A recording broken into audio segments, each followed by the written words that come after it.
into a topic that I think everyone will find interesting. Looking again along the theme of living well with Parkinson's, we have Marlene Lum with us today. She's an occupational therapist with the North York General Hospital, where she works specifically with the Living Well with Parkinson's program. So she's going to talk a little bit about Parkinson's occupational therapy, the condition itself, some other complicating issues, and try to provide some tools that you'll find useful in managing day-to-day functions. So without giving away the goods, I will turn it over to Marlene, who is going to share her speak with you. I should mention, sorry, before she begins, that there is this chat box on the right-hand side, and she'll be taking questions throughout. If you have any questions, please enter those in the chat. Otherwise, I will just mention that we're recording the session, so to be conscious of anything that you do enter in that chat, because it may be made available publicly afterwards. Otherwise, I do thank you for attending tonight, and like I say, I'll turn it over to Marlene. Thank you for the invitation. I really appreciate that. I'm an occupational therapist working at North York General Hospital at the Senior Health Center site. I work at the Geriatric Day Hospital, so my main, clientele are geriatrics. But I also am part of that Living Well with Parkinson's education and exercise program that runs about twice a year at North York General. So today we're going to really talk about how to manage day-to-day function, and let's take a look at the outline.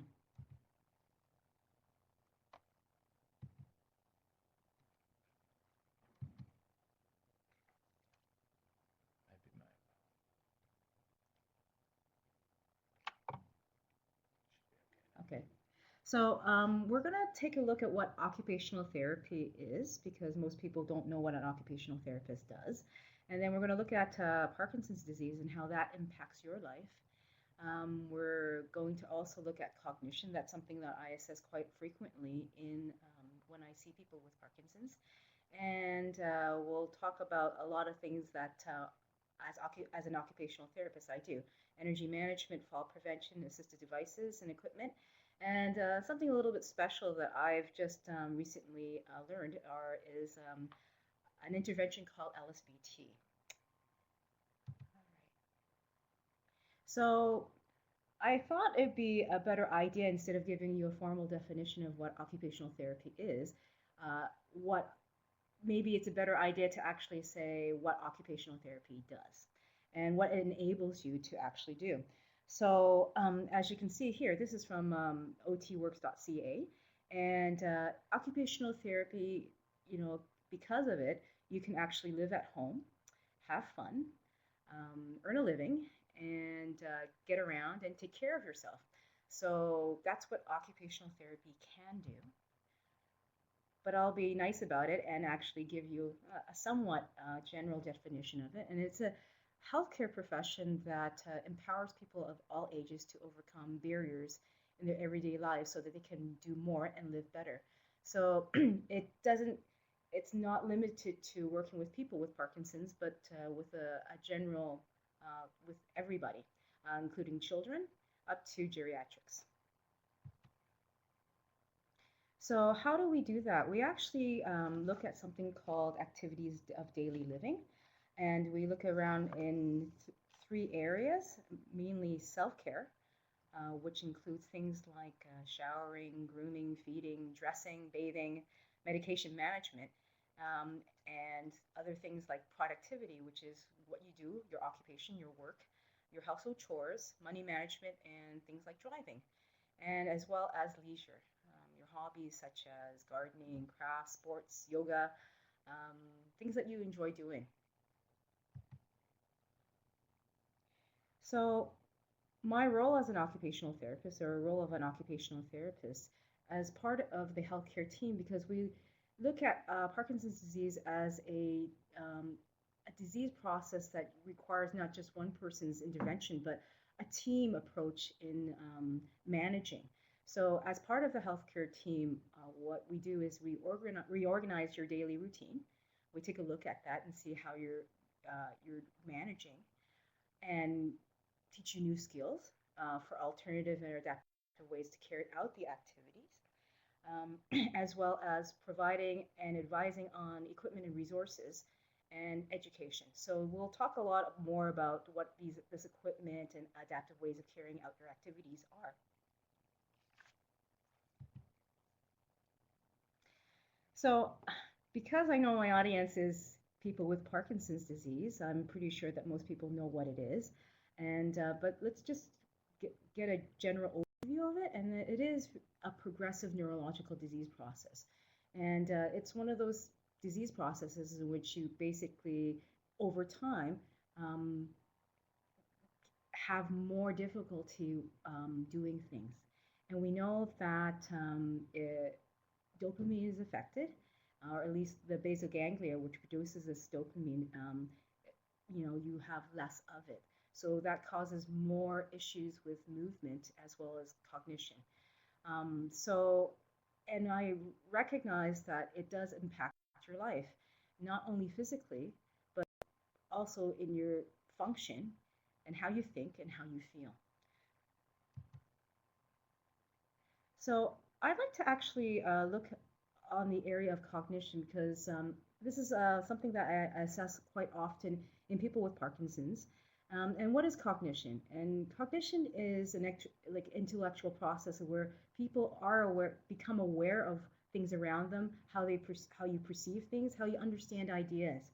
And it involves all aspects of perception, thinking, reasoning, and remembering. So it's not just memory, which a lot of people say to me, is that, oh, I can't remember certain things, but it is more broad. And why is this important? Because we're going to talk a little bit more about what happens with cognition when you have Parkinson's disease. So, Marlene, if I could, sorry. Yes. I'll note that I'm listening beside Marlene with headphones and seem to have the audio working quite well. But if you're able, if you could just speak a little louder into the mic. Okay. We've had it mentioned a couple of times. Okay. So I'll slow down too. That might actually help. All right. So let's look at cognition and find out what really affects cognition normally, even without Parkinson's disease. So we recognize that anxiety does affect how you think. The more anxious you are, the harder it is for you to be clear about what's happening around you. And oftentimes, I find if you have Parkinson's disease, anxiety actually makes some of the movement worse. Depression, your mood affects cognition. When you're feeling down, and this is without any disease process, you find that you're much slower in thinking things through, and you feel that everything is too overwhelming. So again, it affects your thinking processes. Lack of sleep is another way of affecting your cognition. We know that when we don't get enough sleep, we are not very good the next morning, and we're actually not very good throughout the whole day. Medications, including alcohol, does affect cognition. Just recently, I was seeing a man who, his cognition was not very good. Actually, his attention was not very good, and we talked about what he was doing differently, and he said that, well, I always have a drink at night. And I said, why don't we just take a look and see what happens when you don't, have a drink, and see if it affects your thinking processes better. And 3 weeks later, we reassessed it, and lo and behold, his cognition went up. So it's just something to be aware of when you're taking medications or even drinking alcohol, that it does affect your cognition. And lastly, we were looking at a disease process. So things like some people go, do I have Alzheimer's? That affects cognition. Even if your blood sugars are off, it will affect cognition. And of course, Parkinson's disease affects cognition.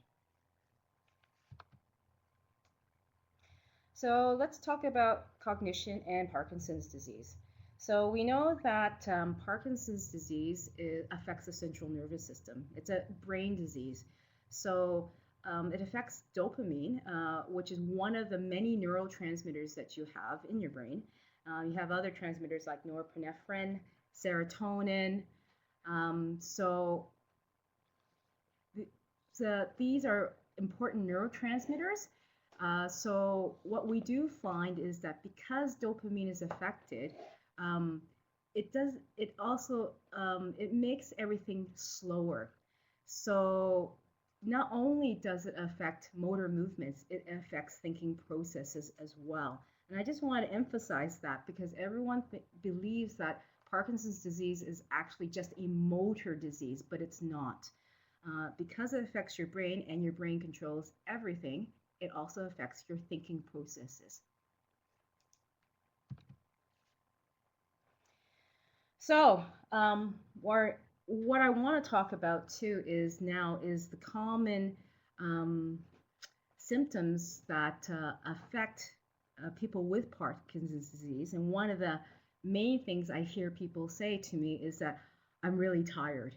I have a lot of fatigue. And I wish I could just give you an energy drink and then you would have all this energy. Or I wish I could actually just wind you up and basically have you have more energy. But that doesn't work. It doesn't work that way. Disease processes, unfortunately, does not, you can't get rid of it, unfortunately, with just a pill, a drink, or something very simple like this. So we're going to talk about energy management.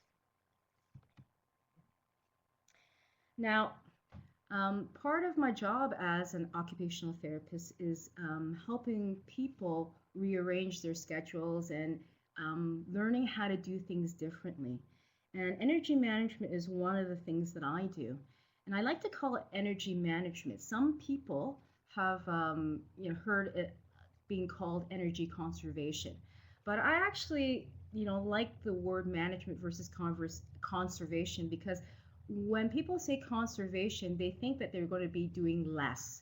And actually, what it means is that I'm going to do less so I have more energy. But that's not how it works. Because if you want to manage day-to-day activities, you really want to be able to use the energy you have at hand. So I look at management as being an active participant in how you use your energy to complete day-to-day tasks. So recognizing that energy is valuable and that people have only a limited amount each day, what can we do?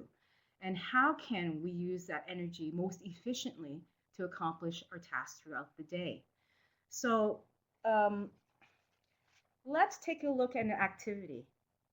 So now I need our audience participation in this because I really want to see who's out there and who's listening. But in this activity, what I would like you to do is that I want you, there's about, I think, was it 2, 4, 6, 8, 10, about 12 activities here, tasks that you can do throughout your day. I want you to pick 7. Okay, so pick 7.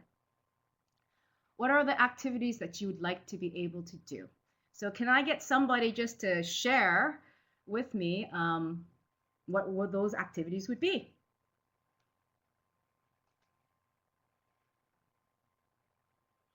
I'll note that we can see when you're typing. So hopefully there are those out there that are going to help Marlene out here and answer this question.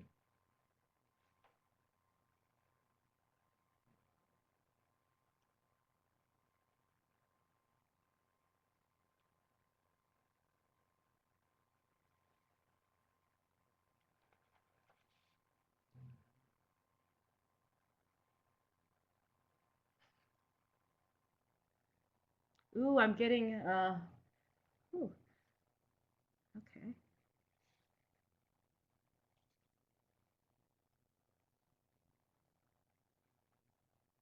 Okay. I think we have one more response coming in. So Okay. thank you, everyone. Yes. Okay, great. So what I've seen is that one person said I'd get dressed, I'd have lunch, I'll get a walk, I'll go get the mail, go to the barber, and then go to the doctor. Another person says I'll take a bath, I'll get dressed, I'll go shopping, I'll walk, I'll go to my appointment, I'll get the mail. And another person said bathing, getting dressed, walk, meals. Okay, so what I'm seeing is that not every one of you have said the same thing. So basically, what you're saying is that, okay, you're going to prioritize what's the most important you're going to do for that day. That's one of the strategies that of energy management. Okay, so let's try something else with the same activity. let's say you only have energy to do 5 of those tasks, but you need to do 7. So what kind of things can you do to accomplish that? So again, I need some audience participation. Of course, everyone skipped cleaning the bathroom, John. Okay, someone says rest in between. So you're going to gain energy from pacing yourself, I guess. Anything else?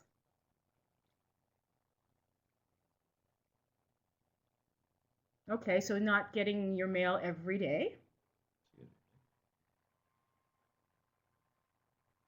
Yeah, because you don't have to get your mail every day, and sometimes that mail is just really advertising.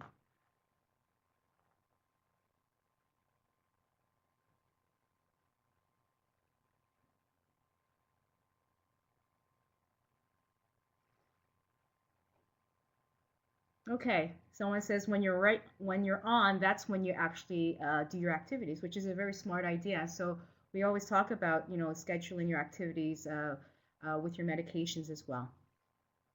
Okay, have pre-cooked meals, good idea. All right, so you're starting to think about other options, right? And let's take a look at some of the, oh, sorry, wrong direction.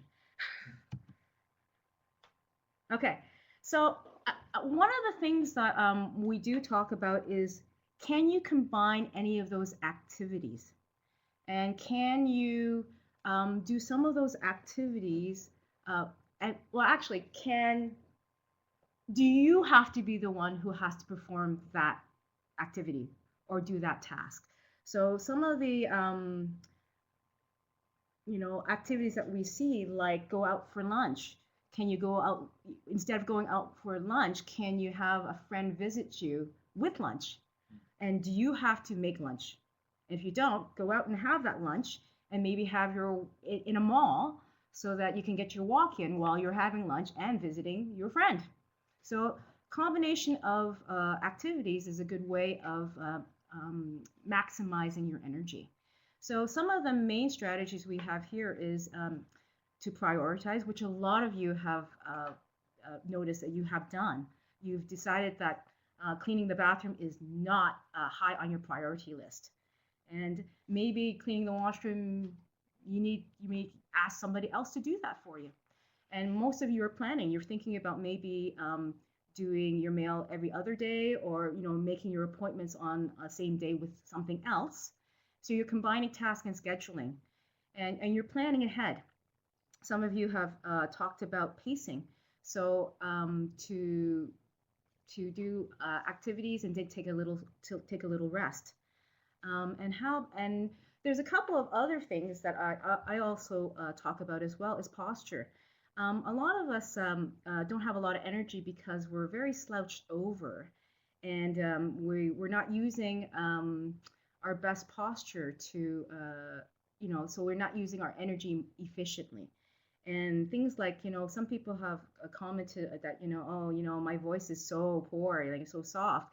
And I question whether how your posture is, because if you're slouched over, your lungs are getting compressed, and you're not really getting a lot of oxygen into your system. So again, something to maximize your energy is to improve your posture. And then lastly, using the right equipment.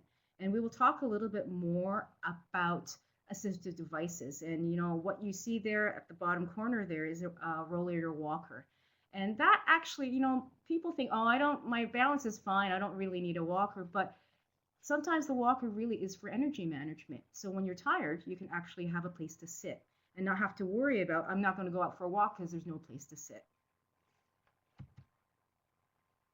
Okay, so another area that I look at quite frequently is safety in the home. And we talk about fall prevention. So here's a big question. The home environment is often one of the most likely places for a fall to happen. Why? Can I have someone answer that question?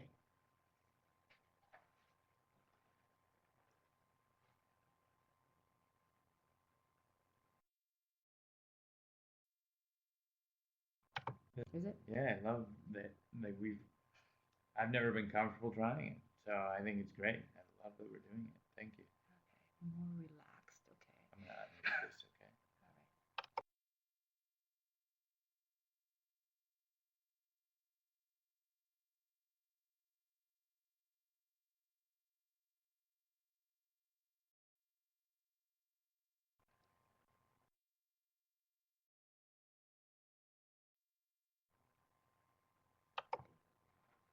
All right. Great. So yeah, so one of the some of the answers is that you're more relaxed. And what happens when you're more relaxed? You're not as attentive to your surroundings, as well as you spend. And another person said, "Oh, you spend most of your time at home." That's correct. So that's why a lot of times falls happen at home because you spend the most time there, and you're not as attentive because you know where everything is, or supposedly you do. Okay, great, thank you.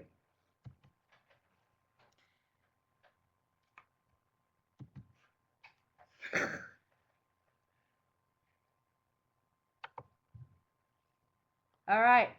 So let's take a look at the areas of your home that I actually look at and that you need to actually pay a little bit more attention to. And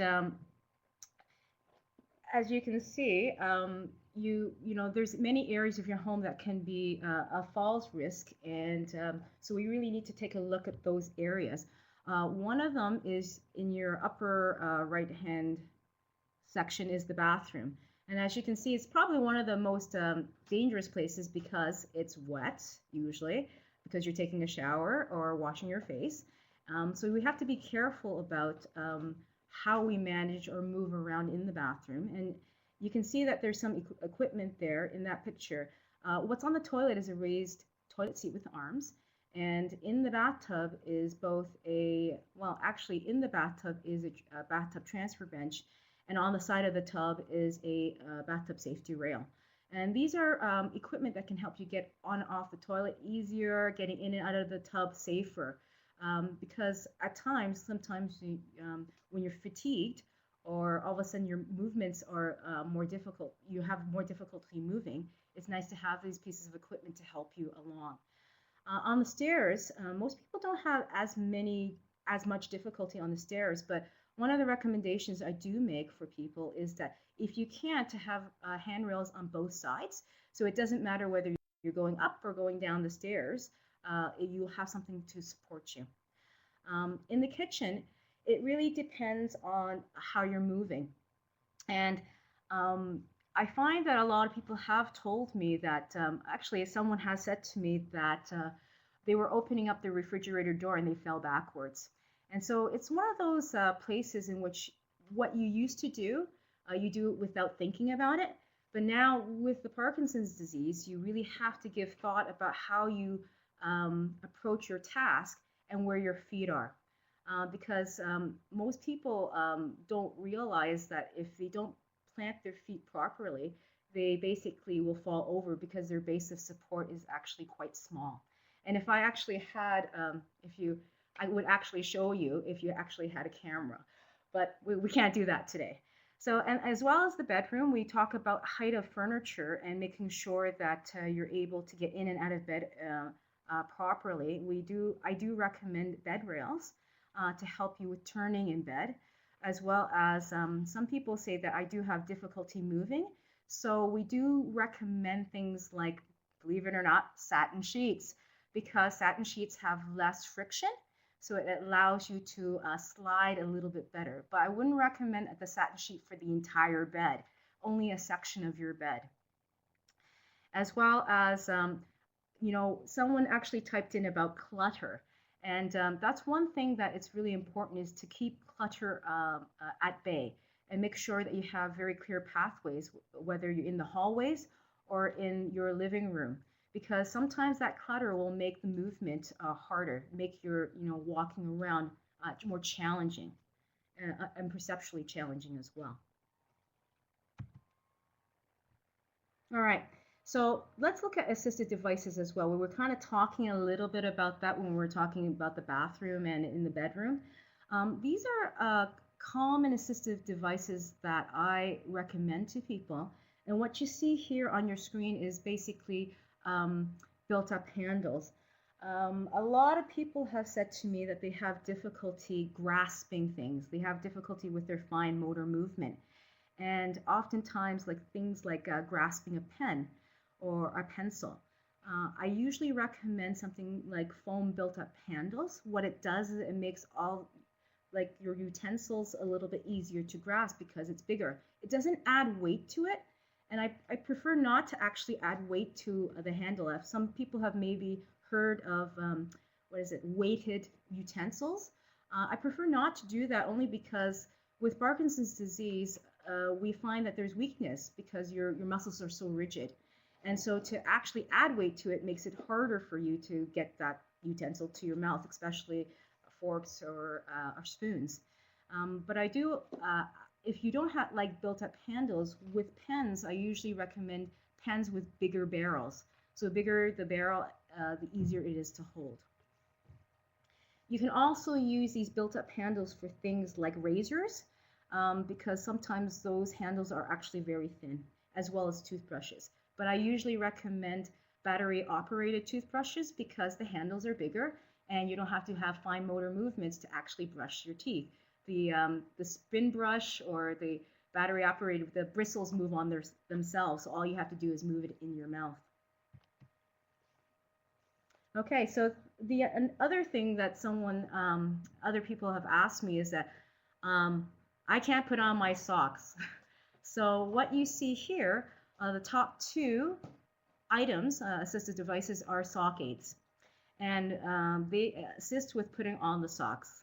And you put the sock on the sock aid, you throw it down holding the string, and then you can put your foot into the device until your foot gets to the end of the device. Remember, your sock's on this aid, and you pull the aid off. And believe it or not, your sock gets onto your foot, actually over your ankle, which is probably the hardest part. And as you can see, a better picture of a raised toilet seat with arms, and then a bathtub transfer bench. Okay, and just to let you know, I did see a question about where can you get this stuff, and I'm going to just say that you can get this stuff at any place that has home health equipment.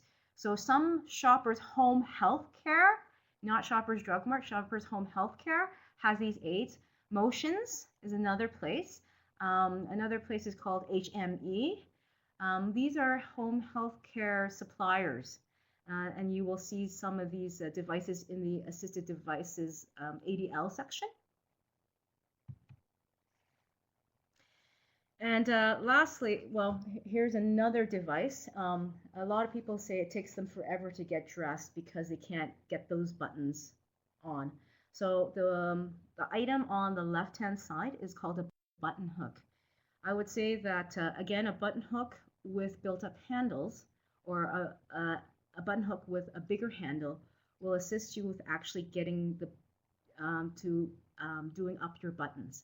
And for some people, it has reduced the dressing time for about 50%. And again, because of fine motor issues, it's hard to grasp your zipper. So what we have is a zipper ring that you attach to your zipper. So it's just one of those ideas that you can actually get and use to help you with dressing. All right, so I'm going to also talk about mobility devices. Most people will have most of the time mobility devices are either prescribed by a physiotherapist or an occupational therapist. I just want to probably just look at some of these mobility devices with you. The item on the left-hand side of the screen are called urban poles. Or you can call them Nordic poles. These are poles that can assist you with walking, and it actually improves walking pattern. However, that being said, it is used for exercise. So one of the things that I have seen people do with these poles is only use one of them, and they use it like a cane. That is not the purpose of these poles. It's to be used together, both hands, okay? And so that's to improve your walking posture, and it helps you with exercise, okay? So I don't recommend them as a as a substitute for your cane or a cane, all right? But that being said, you can see there's a cane on the lower right-hand corner. This is a cane where when you're walking with it, this little, I guess it's a cue comes down. And what that does is that for some people, they need a cue to step over something to initiate their movements. So in this product, it's something, when you have that cue, you can actually initiate your movement. It's not something I recommend because, again, it's, if you wanted to walk better, we can actually use another aid in order to help you with that. But for some people, this works really, really well, and that's all they need to start their walking off. What you see on the upper right-hand corner is called a U-step walker. This walker has a laser, which is similar to what that item is on that cane, but you don't get, it's not, it's just a light. It's a cue for you to actually step over, and it allows you to stand upright, but also cues you to actually step over and to initiate your movement. The item on the top, which is just a wheel with this yellow thing on it, is called a slow down brake. And what it does is that some people who have walkers or rollators, like the one that you see in the middle of the screen, they find that their walker runs away from them. And this is something that we put on walkers to slow the walker down. Now, when walkers run away from you, there's something to be said about where you are positioned in that walker and why the walker is going so much faster. So usually if I get to see you with a walker and see you walk with it, it's usually because your posture in using that walker is quite flexed or bent over, which usually increases the speed of your walker. But oftentimes I will prescribe mobility devices, specifically the walker, to assist with energy management as well as with posture. And I would actually teach you how to use that properly. Okay, so we're down to LSBT, which stands for Lee Silverman Voice Treatment. And there's two types of interventions that they have now. I don't know if people have heard about this before, but we got the privilege to actually go and learn this, myself and three of my physio colleagues. And it's an incredible program, and it focuses on LSBT Loud. It focuses on improving the loudness of your speech. LSBT Big, which is the course that I took, helps you increase the amplitude of your movements, so doing things big. And both of these interventions are based in motor control research and research in brain plasticity. It's pretty exciting stuff. And we've actually seen what amazing results from just even 1 hour of this therapy with people with Parkinson's disease. So instead of me really talking more about LSBT, we're going to show you a video. So we're going to hope that this works as fluidly as it's designed to. I will ask you just to be patient with the video as it does stream through your computer. But we should be able to share that here.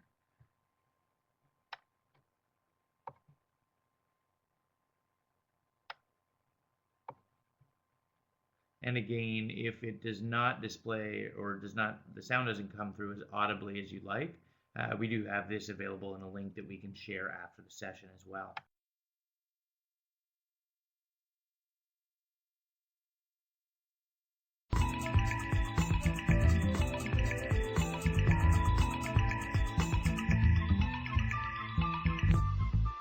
I couldn't get out of a chair by myself. I was having trouble doing everything. There you go. Big steps. Good. BIG is a research-based exercise approach. It involves big movements, teaching patients that have Parkinson's disease how to move big. And the goal of the program is to make people move bigger, take bigger steps, have better balance, improve their trunk control and flexibility. Other than going to exercise and going to water aerobics, which I didn't do, but this was something different, and he didn't call it exercise, he called it physical therapy, which intrigued me. We have seen tremendous results in patients' ability to walk better, get out of a chair better, get in and out of bed better, get in and out of a car easier, and perform their self-care activities easier. Without this, I probably would still be in my recliner or on the couch or in bed, not able to do for myself. But now I can dress myself again. I can walk, and sometimes I walk like I look like I'm drunk, but I, can walk and open doors and get up out of chairs by myself. LSBT Loud was teaching people to exaggerate their voice volume so that they could be heard at a normal tone of voice. And the therapist, Becky Farley is her name, who's a PhD physical therapist, took that research and incorporated it into big movements, working as well as big, loud talking. 19, 20. 1, 2, 3. Marguerite is wonderful, and she sits in front of you, and she goes through, and she's, now that's okay, rest, or she'll tell you to rest, or she'll wait with you and work with you and make you do what she wants you to do. And it's in a special way that she does it. It's in a special sequence. I have Parkinson's disease, but Parkinson's disease does not have me.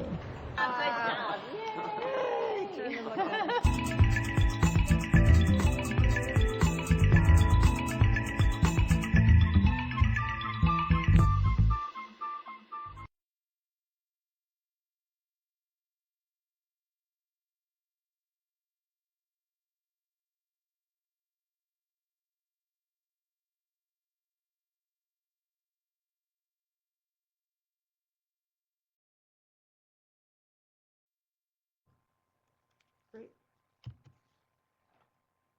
Can I get this? Okay. Here.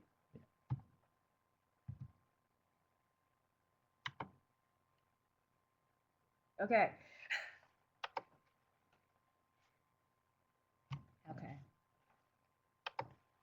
So that's the end of our, well, almost the end of our session. Basically, if you want to know a little bit more specifically about LSBT Loud or LSBT Big, you can go on to that site at lsbtglobal.com. And if you want to know what therapists in Canada actually have this training, you can actually go there. And they have a Find a Therapist section of it, and you can find that out.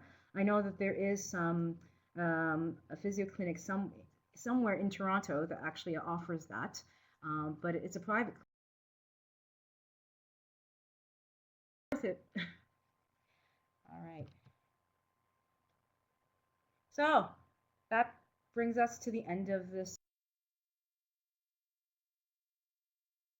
webinar. Any questions or comments from our audience?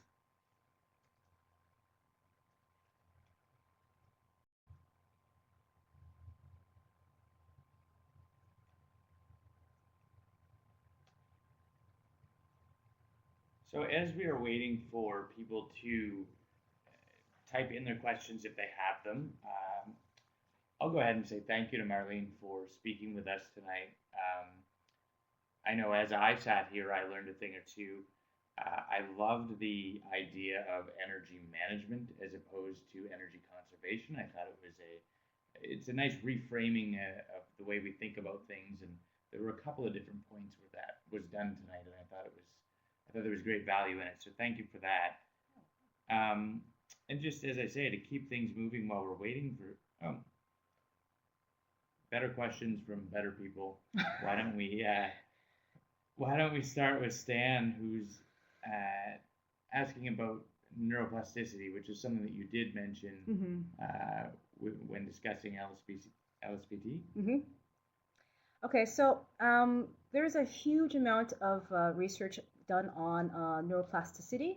And one of the things that they were saying is that, and why LSBT big works is because with plasticity, you really need to do it with intensity, with lots of repetition, and with complexity. And what that does is that it changes actually, believe it or not, the brain structure if you do that with those components. And there's a lot of research out there right now that is showing us that. Some other treatments like neurodevelopmental treatment (NDT) also is also based on motor control theory as well as brain plasticity. So lots of stuff on neuroplasticity right now, and well researched. Okay. All right. Where is the LSBT clinic in Toronto? Somewhere in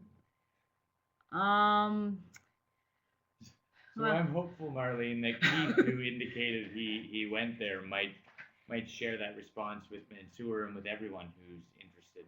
Yeah, because I'm not sure about the exact location, but I think, as I said, Keith said that he used that clinic there. Bathurst and Glencairn is a suggestion. Yes, I think Glencairn somewhere, right?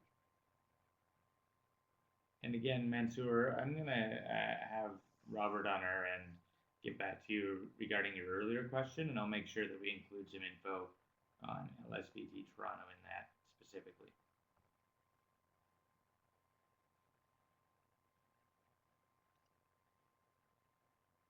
I will mention, I suppose, that does conclude the formal session. So for those of you that don't have questions or don't wish to benefit from the questions of the others, that is the end, but we'll stick around here until the chat box quiets down.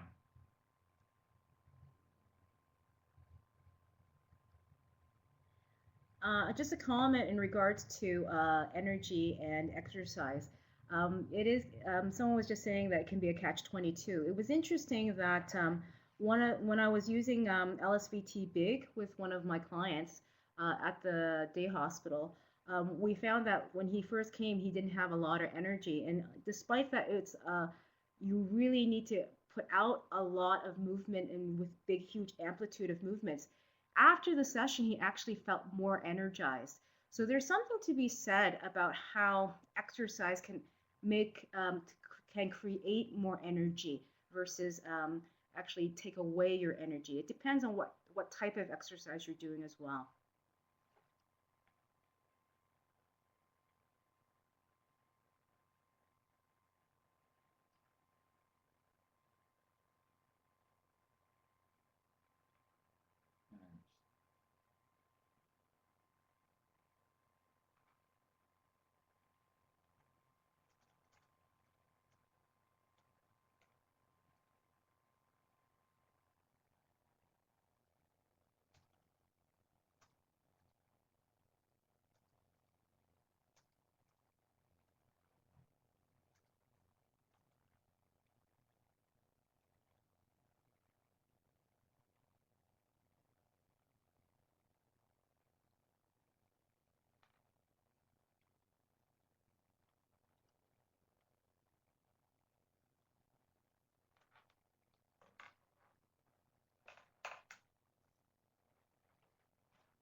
So again, as we're wrapping up here, I want to thank Marlene. I know that for some people in the audience, I suspect that perhaps some of the assistive devices or even some of the techniques are